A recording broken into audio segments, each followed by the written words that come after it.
मैं कृषि विभाग से ताराचंद कृषि अधिकारी। मैं आज फील्ड विजिट के लिए आया हुआ था। तो श्री राजेश जी निवासी बालाजी की डैणी तहसील नेचवा सीकर के खेत में खड़ा हूँ।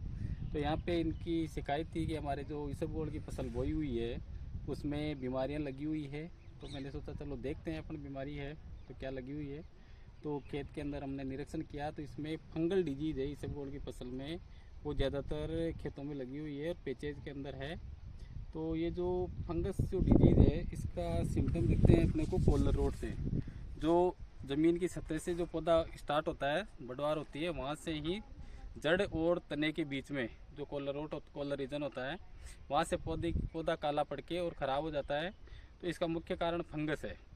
ये क्यों फैलती है बीमारी, ये फंगस कहाँ से आती है कि वातावरण में नमी ज़्यादा रहती है, ओस ज़्यादा गिरती है, पौधों को अपन ज़्यादा सिंचाई करते हैं, बार बार सिंचाई करते हैं, और जैसे ही ये धुंध वगैरह कंटिन्यू रहती है तो उसके कारण क्या, नमी के कारण ये फंगस है जो फैलती है।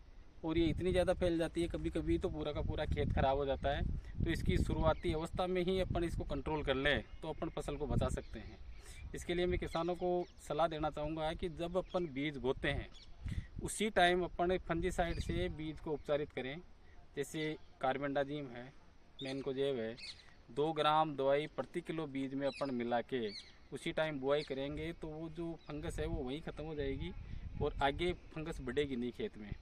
अब किसानों को मैं सलाह देना चाहूँगा कि फंगस तो आ गई अपने खेत में, तो सिंचाई है, सिंचाई बार बार नहीं करके एक 15-15 दिन के अंतराल पे सिंचाई करें, ज़्यादा सिंचाई नहीं करें।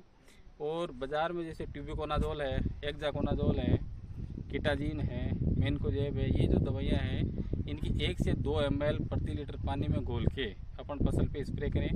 एक बार में स्प्रे से फ़ायदा नहीं होता है तो फिर दोबारा अपन 15 दिन के अंतराल पे फिर एक बार और दोहराएं, जिससे कि अपनी जो फसल है इसको फंगस से अपन कंप्लीट बचा सकें। अब मैं किसान से कुछ प्रश्न पूछना चाहूँगा कि ये इसबगोल कितने साल से कर रहे हो आप? 3-4 साल से कर रहे हैं। 3-4। तो ये इसबगोल आपने क्यों अपनाई, जैसे जो गेहूँ वगैरह होते थे तो? पहले क्या सारा फोकस जौ और गेहूं पे ही रहता था, और उसमें पैदावार तो चलो अच्छी होती थी, लेकिन जो मुनाफा है वो नहीं मिल पाता था। और इसबगोल हमारे यहाँ पे लगभग 12 से 15 क्विंटल पर हेक्टर हो जाती है। गेहूँ के मुकाबले इससे मुनाफा ज़्यादा होता है, ज़्यादा इसमें केयर की भी ज़रूरत नहीं होती है।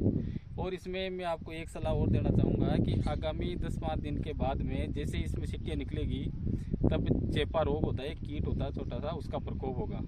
तो वो कीट क्या है, इसका रस चूसेगा, रस चूस के जो सिट्टी के चारों तरफ वो कीट लगेगा और रस चूसने के बाद में उसको बिल्कुल कमज़ोर कर देगा और अपनी पैदावार बहुत ज़्यादा कम होगी उससे, एफिड का अगर प्रकोप हो गया तो जैसे ही आपके खेत में एफिड का प्रकोप दिखे उसी टाइम डाइमिथोएट 1 ml प्रति लीटर पानी में घोल बना के आप इसको स्प्रे करें तो अपन उस एफिड को उसी टाइम कंट्रोल कर सकते हैं, या फिर इमिडाक्लोरपिड।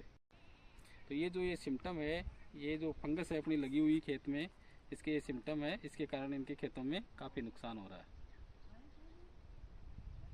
तो किसान को यही चाहेंगे कि समय समय पर खेती बाड़ी की देख रेख करें और हमारी परामर्श से खेती करें और बार बार जो भी आपको राय दें उस हिसाब से आप खेती करें तो आप अच्छा मुनाफा ले सकते हैं।